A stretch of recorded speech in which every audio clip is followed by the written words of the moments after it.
Kapag may biglaang sakit sa isang pamilya, lalo na kung malubha ang karamdaman at mahal ang gamutan, kadalasan ang unang tanong natin, paano na namin babayaran ito?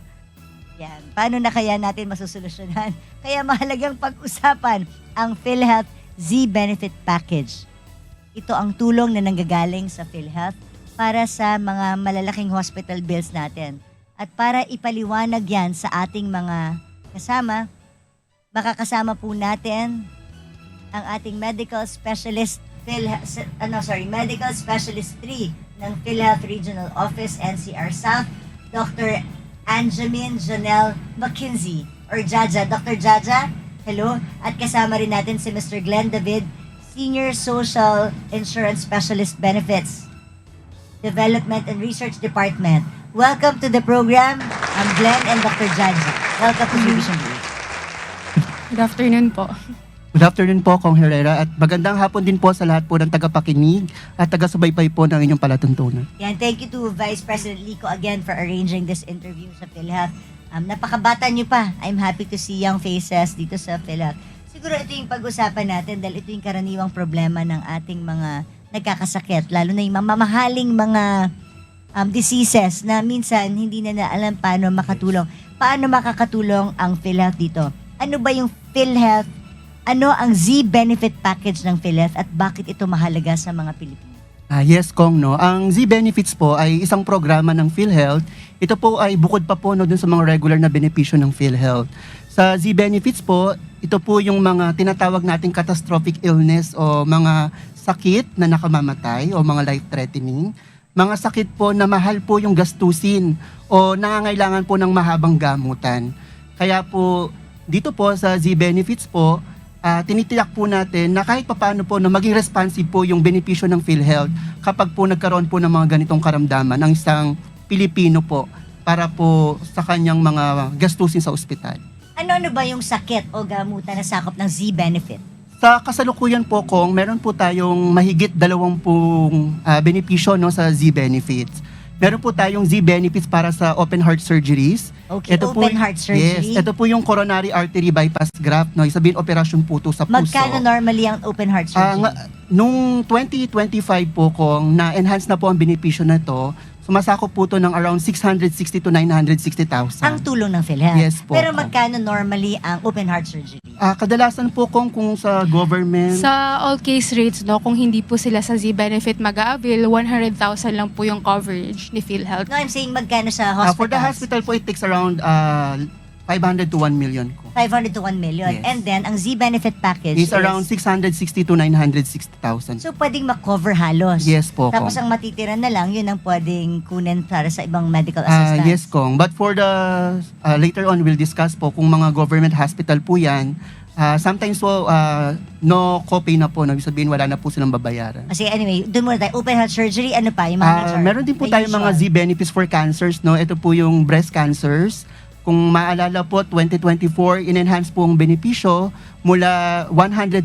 Ngayon po, up to 1.4 million pesos po yung So, up benepisyo. to 1.4 million pesos, pwedeng i-cover ng PhilHealth Yes kung po. ikaw ay may breast Yes cancer. po. Ito po Lalo ay na kung yung from- breast care package mo is malaki. Yes po, ito po ay from diagnostic, surgery, kasama rin po dito yung mga systemic therapy, napakamahal po nito, no? Chemotherapy, mga hormones therapy, Okay. plus yung systemic targeted therapy po, mahal din po ito.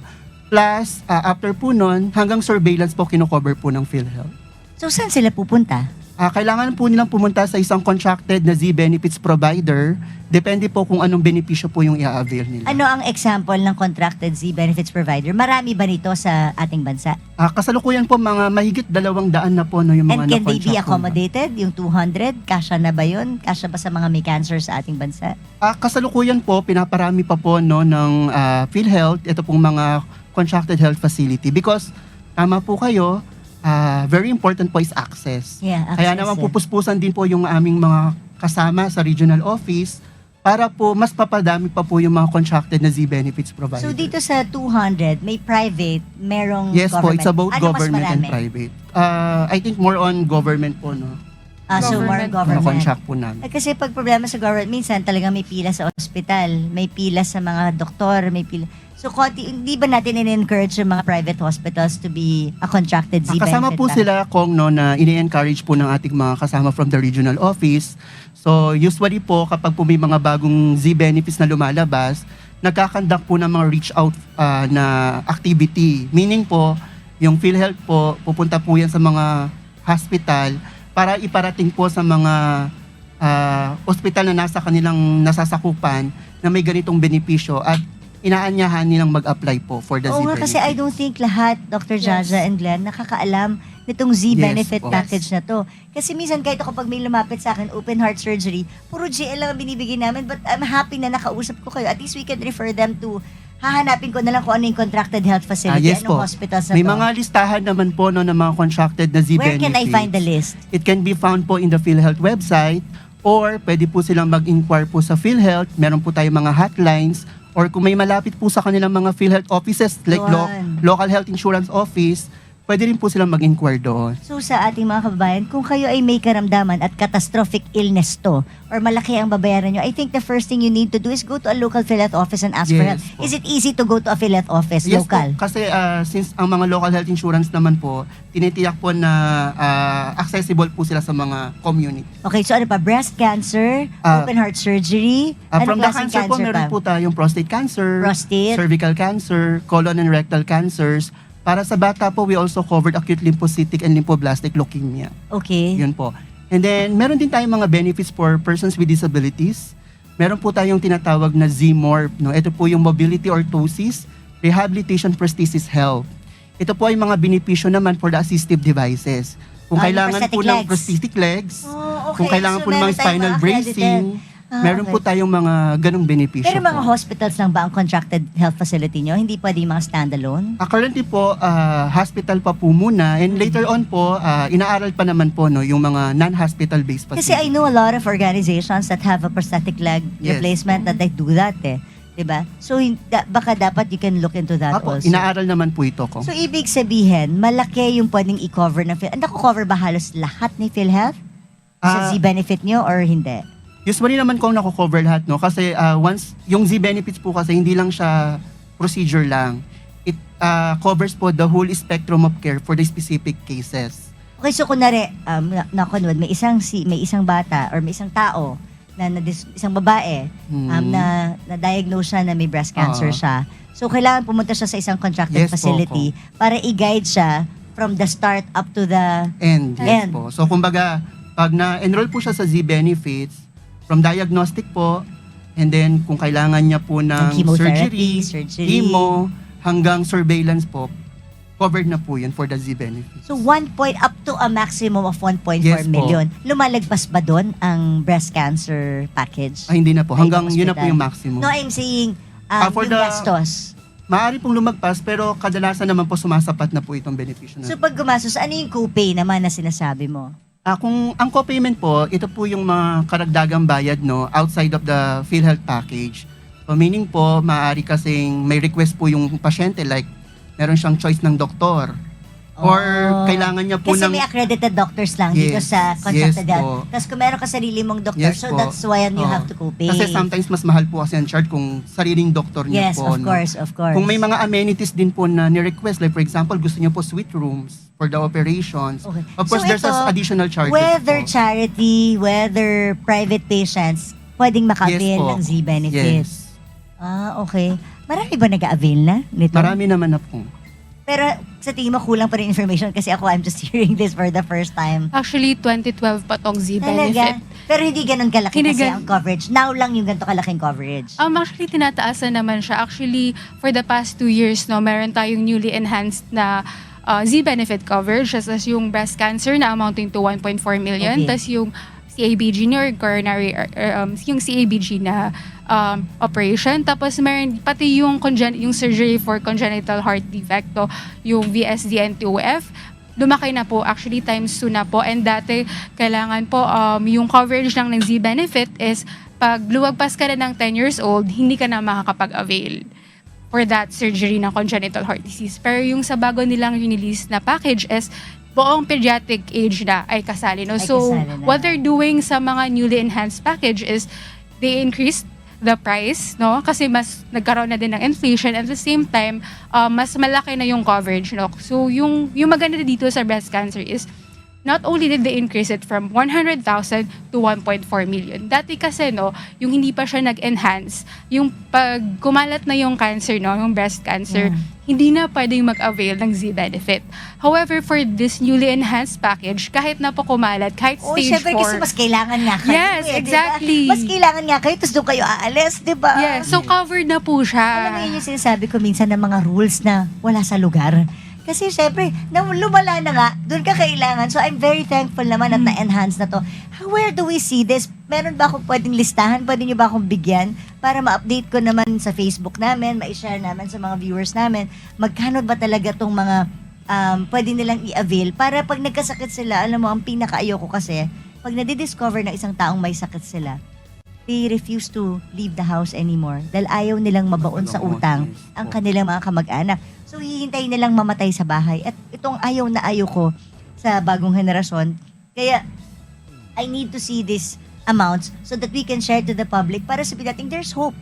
Diba? Kaya Yes, nakita po. ko yung t-shirt mo, giving hope for better life. Yes, yun po yung tagline ng Z-Benefits. Z-benefit. So, pag copay, anong maximum copay na dapat ilabas ng Sa isang... current rule po ng Z-Benefits, ang co-payment po shall not exceed the package rate. So kung, for example, ang benepisyo po ay 500,000, hanggang 500,000 lang po ang pwedeng i-charge po ng isang health facility sa pasyente, whether it is a Wala ba private tayong or parang government. kumbaga, so yun na yung pinaka-ano nyo? That's the maximum. pero po. kung kayang gawin ng government hospital at this price, meron kayong leeway sa private hospital, mas mahal talaga sila. For the private po, hanggang 500 lang din po. Basta dapat hindi lalagpas yung copay ng Oo. pasyente, more than The that benefits of the package po. benefits But package. of course, Kasi kung maraming pila sa government hospital, kaya napupunta sa Oo. private. Am I correct? yes po kung kaya naman po sa amin po, nag-negotiate po kami, no. Ibig sabihin po, hindi naman po ito po yung binigay sa aming proposal, yun na po yung i-approve. Sometimes we need to talk po with the head of the hospital para po ma-negotiate na pwedeng Para babaan babaan pa po naman yung nila yung co-payment. presyo ng mga private Since there will be a hospitals. volume of patient pag na-contract. Oo, totoo sila. yun. Yun po. Yun po yung mga strategy po na ginagawa ng aming mga kasama sa region office. And then afterwards naman, so this Z-benefit is on top of the case rates. Yes po. Diba? So kung may mga Kung yung pasyente, confinement, diba? So iba pa yon. Ah, Iba yung sa Z-benefit. kung may mga cases po na outside na po siya ng Z-benefit, dun po papasok yung case rate. yung case rates. Yes po. And then meron pang CAF from DOH kung cancer to. Yes po. Kasi meron din mga ospital. So kung hospital, accredited siya as a CAF, yung Cancer Assistance Fund, or accredited or contracted health facility niyo pa, Yes. edi napakalaki. Yes Tapos po. kung may maifip pa doon ng DOH, O, pwede po ma-harmonize po yung mga pwedeng health financing ma-harmonize po doon. para yung Including the mandatory discount. kung mas sobra yung doctor's fees, pag government, pwedeng sagutin ng MAIP. Yes Pag po. private naman, pwedeng DSWD. Yes po. Kasi nakakakuha naman tayo sa DSWD ng at least 150 na guarantee letter. So talagang may paraan para maging zero balance billing kahit ganito kalaki Yes, na sakit, yes ganito po. kamahal na sakit. Ano ba ang kakaiba? Anong pinakakaiba sa Z-benefit compared sa regular PhilHealth? Tulad po ng aking nasabi kong, no, ang Z-benefits po, kumbaga ito pong kapag na-enroll ang isang pasyente, yung whole spectrum of care, maa-avail po niya. Like for example po sa isang pasyente na kailangan ng coronary artery bypass graft. So kasama Magkano po doon yun? yung ang Normally, magkano yung pricing? ang Hindi correct yung na- sagot ng PhilHealth. Magkano? normally po it's around 400. million. Ay, yung For covered lang kasi ng PhilHealth, pag all case rate is 100,000. Usually amounting to 1 million. So, Yun. 1 million ang operation, ang Mhm. bypass. Yes. Magkano ang Z-benefit? Meron po kasing dalawang benepisyo for the cabbage, no. Meron po tayo for the 660,000, ito po yung standard. Pero kung may mga risk po siya, umaabot po siya ng 960,000. Ito yung sinasabi mo, sorry. Ito yung open heart surgery Yes. na 600 to 900 ang 160 pwedeng coverage ng PhilHealth. ng PhilHealth. Mm-mm. Tapos kung 1 million ang bill mo Bill. or yung package mo, yung balanse, pwedeng through MAIP, Yes po. pwedeng through DSWDGL, Yes po. pwedeng through the CAF. Yes So po. marami po talagang mga paraan na Or kung para mapababa or maging charity zero. po yan, sometimes Pag no charity, copay zero po talaga yan. eh, no Opo. copay. Lalo kung basic accommodation. So usually ang copay hindi sa government hospitals, nasa private. Meron itong mga government, because sometimes itong mga government, they have private patient po. So for that, meron po yung copay. Yun ang copay pag But private. kung halimbawa charity po siya, regular automatic beds, wala naman pong copayment na ina-approve pag gano'n. Bakit ito ang mga napili na diseases? So may 21 tayo na diseases na catastrophic illnesses. Opo. So bakit ito yung mga Sige po, napili? magba-backstory lang ako Oo. kung no. Noong 2012 po, dati po kasi ang bayad ng PhilHealth, fee for service. Sorry? Fee for service. Fee for Ibig service. sabihin po, kada bulak, kada araw po ng room and oo. board, binabayaran po yun ng PhilHealth. And then nag-shift po tayo to a case-based. Ibig sabihin po, sa isang sakit, meron siyang specific amount. So doon po pumasok yung Z benefits. And during those time po, marami po ang burden or ang prevalence po ng mga. Example, ang nauna po kasi kidney transplant. Because marami po yung may sakit sa bato no, sa Pilipinas. So isa po to sa mga na-priority. So ang nagiging basis po ng PhilHealth sa pag-prioritize, number one po, yung burden of disease. No? High burdensome po ba itong mga condition na to? Prevalence, marami po ba yung mga tao na may so inaral ganitong niyo kung ano talaga Yun yun. So po. yung And pinakamabibigat. And with the consultation din po ng mga medical societies, mga experts, mga specialty societies, ito po yung mga nirecommend nila na nauna. Okay. Yun po. Pero syempre, minsan may mga kakaibang sakit na konti lang ang meron pero saksakan ng mahal. Yes Hindi ba yan po. pwede i-consider sa Z-benefit? Yung Well- kakaibang sakit na parang wala nang di alam kung paano babayaran. Yung mga ganun po, inaaral din po yun, no? Kasi may mga prioritization naman po sa paggawa ng benepisyo kong. Because hindi naman po lahat pwedeng makover lahat ng PhilHealth. So unti-unti po, inaaral po ng PhilHealth ano po yung pwedeng mauna. So sino ang pwedeng mag-avail ng Z-benefit? Lahat po ng mga Filipinos pwedeng mag-avail, but not all PhilHealth members can avail. Why, no? Yung foreign nationals, even though they are PhilHealth members, they cannot avail kasi yung Z-benefit, this was For Filipinos, Filipinos only, no? Okay. And at the same time, no, pag ang pasyente, no, kung gusto niyang mag-avail, again, as mentioned earlier, pupunta lang sila sa contracted facilities. And meron po tayong tinatawag na eligibility criteria. So, hindi po lahat porket na may may CKD5 ka, pwede ka na agad mag-kidney transplant, no? So, kailangan po ma-meet nila yung clinical criteria para sila makapag-avail. And dito po yung papasok yung pre-authorization, no? So, kailangan mag-submit muna si facility or hospital ng pre-authorization sa PhilHealth at kami po ang nag-approve kung pwedeng Kung sino ma-avail. ma-avail ng Z-benefit. Yes. Pero ito, sa dialysis, like sa NKTI, sa araw-araw talaga ng ginawa ng Diyos, ang lumalapit sa akin for napakadami. To the point na yung NKTI, binigay na yung phone number ko. Kaya lahat ng mga taga-NKTI nagte-text sa akin personal, ha? And I can't even help them because hindi naman ganun kalaki yung MAIP minsan dahil hindi naman kami. But bakit ganun? Bakit hindi ba kasama yung dialysis doon sa Z-benefit? Ang dialysis po, may dalawang klase ng dialysis Okay. po, no? Yung hemodialysis po, yung po yung tinaas na rin, no, through a regular benefits.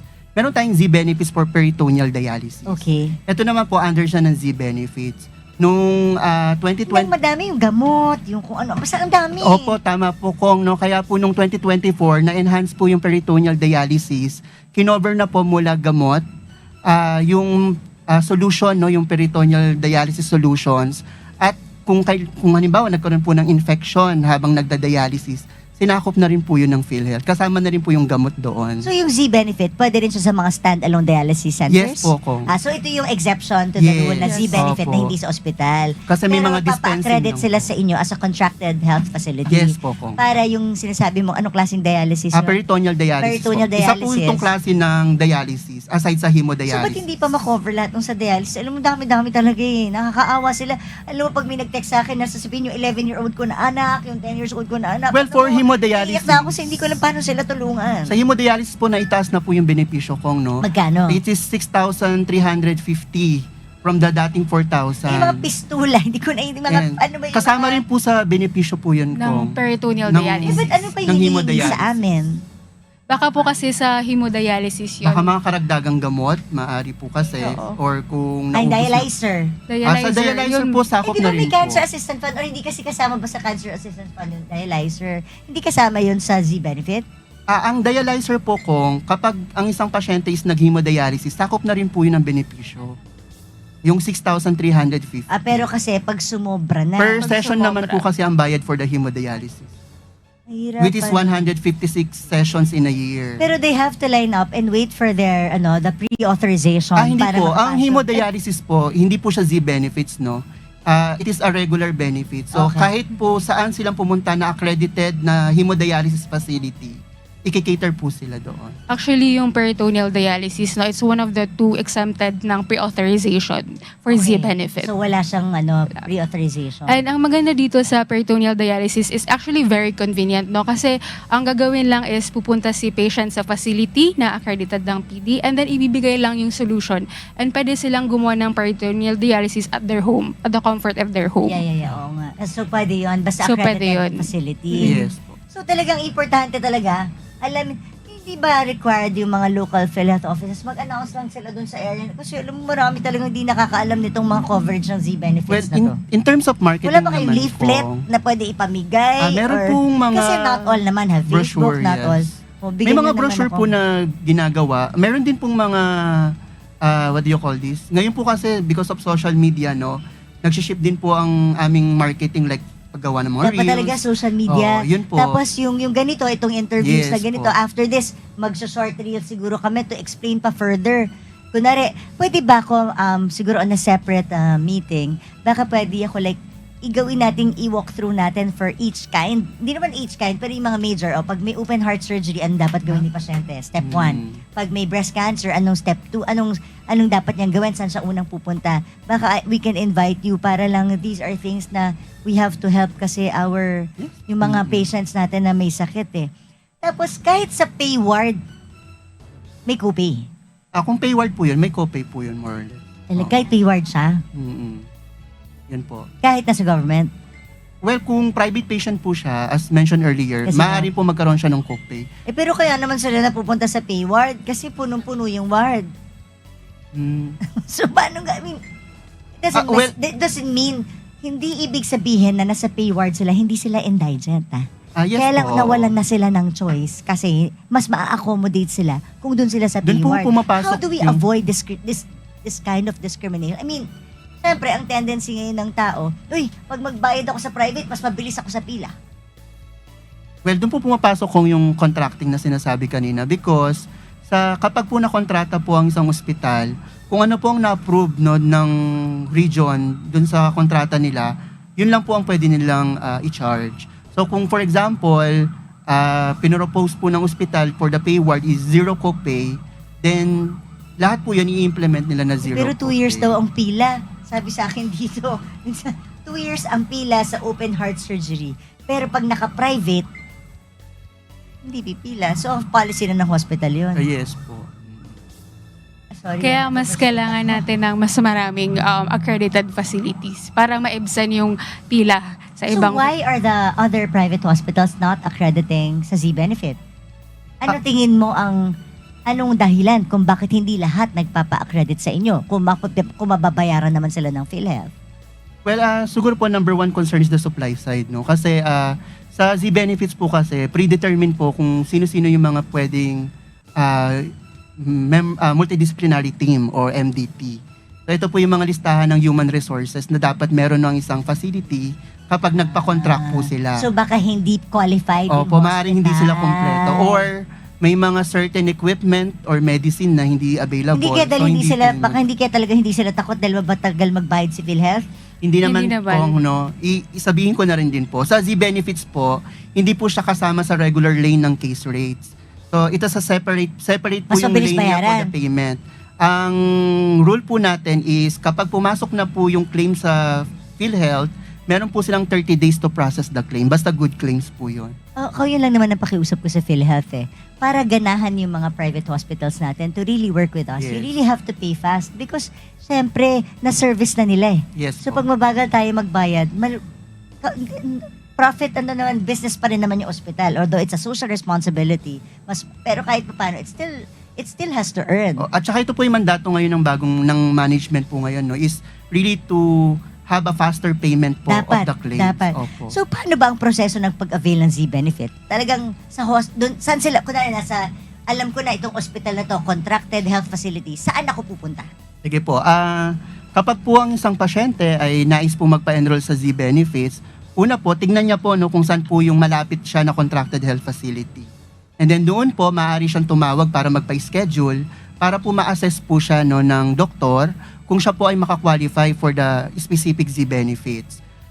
Pwede po siyang magtanong through the Z-benefits coordinator because sa isang contracted health facility po, meron pong nakatalaga na Z-benefits coordinator. So there's a Z-benefits for the coordinator. specific benefits package. So, pwede po siyang magtanong doon kung ano po yung requirements, anong proseso, at ano po yung mga kailangan yung dokumento na isubmit. Wala bang PhilHealth office sa lahat ng ospital ng ating bansa? In each and every hospital na accredited ng PhilHealth, wala bang PhilHealth desk? Meron po tayong mga PhilHealth cares. Ito pong mga Sa lahat PhilHealth ng ospital? cares, more or less sa mga government Most hospital government po sila. Sa hospitals. private, wala. Meron din actually sa private. Kasi parang feeling ko, yun yung first step Parang dun sila magtanong para yung tao dun sa PhilHealth desk na yun ang mag-guide. Okay. O may Z-benefit kami, may CAF dito. Kasi I think that's the whole point of the Malasakit Center before. It's a one-stop shop Yes. para kung ako ay isang pasyente. Pero these are just for government hospitals. Kaya po kung sa Z-benefits, meron pong Z-benefits coordinator na requirements. Pero kasi kasi- that's what I'm saying. Z-benefit coordinator. Pero sometimes, hindi yung sakit mo, hindi magka-fall sa Z-benefit. Oh. Pero it doesn't necessarily mean I don't need the help of PhilHealth. Ano po, kasi meron din pong mga other way, no? Like, meron po silang mga information desk. Meron din po silang PhilHealth billing section, no? Kahit private. So, they can inquire din po on that. So, kaya nilang sagutin yon. Yung mga common concern, they can answer naman po. Or kung hindi po talaga, open line po ang aming May hotline kayo. hotline. Can we 24/7 po siyang Baka pwedeng i-ano natin sa screen yung hotline. Okay, last na lang. Bakit nananatiling underutilized ang Z-benefit? At tulad Kung ng available ito nasabi sa ko po publiko. kanina, Kong, no, maaari po, ang PhilHealth po kasi is the financial side. We are the paying side. So, the other phase po kasi is the supply side. So, kaya po nakikipagtulungan po ang PhilHealth with DOH and the LGU para po yung mga LGU retained hospital at saka DOH hospital makapacitate. Oo nga, tama. Para ma-improve po yung mga ospital na to, pasilidad, at maging capable po sila to provide the service. Kasi kung So do i-contract you namin regularly sila, talk with the LGUs? Yes Para po, nang sa pumupunta ganun yung naman po LGU ang aming hospital mga sila ma-equip. colleagues. Alam nila na mababayaran sila nito. Yes po. Para they can also invest in their hospitals. Actually, just last year na we did marketing of the Z-benefit. Lahat po ng mga facilities dito sa NCR na may capability to provide a Z-benefit, pinupuntahan po namin at binibisita namin sila na you have the service capability, baka gusto nyo pong magpa-contract. Oo, I think Doc Jaja and Nurse Glenn, talaga maging proactive na lang Yes, tayo yes. so that a lot of Filipino people can really avail of the Z-benefit package. Sayang naman kung marami pa palang pondo na hindi nagagamit para dito. Then para ang dami-dami namin tinutulong sa araw-araw na pumupunta sa opisina. But I'm happy that may bago ako natutunan sa inyo. Maraming salamat. I hope po kayo magsasawa. We'll keep on interviewing you for special reels siguro para nang sa ganun maturuan natin sila. Kung kailangan mag-walk through tayo. Ano ba example ng isang ospital? Sorry, wala na pala akong oras. Anong example ng isang ospital? Sige po, magsa-site po kami. Like for example po Ng maraming ospital, mga mag-run down ka. for the kidney transplant po, of course, number 1 po dyan, National Kidney and Transplant Institute. Pero meron din pong private, no? Example is the Capital Medical Center. It's a private hospital and they can provide this benefits package May po. sinasabi si doktora kanina. Sorry, last na lang. Yung Rizal Medical Camo, walang copay. Yes po, for now, no, newly accredited si RMC, no, and lahat po ng patient no copay po, NBB po, pag ba-enroll po sila ng breast cancer. And then may CAF pa si Rizal Medical Center. Alam mo, dadalawin na talaga natin si Rizal Medical Center because I've been hearing a lot of good things about them. Na talagang walang copay, tas may CAF pa. Naku, thank you very much, Dr. Jaja, Nurse Glenn, for your time.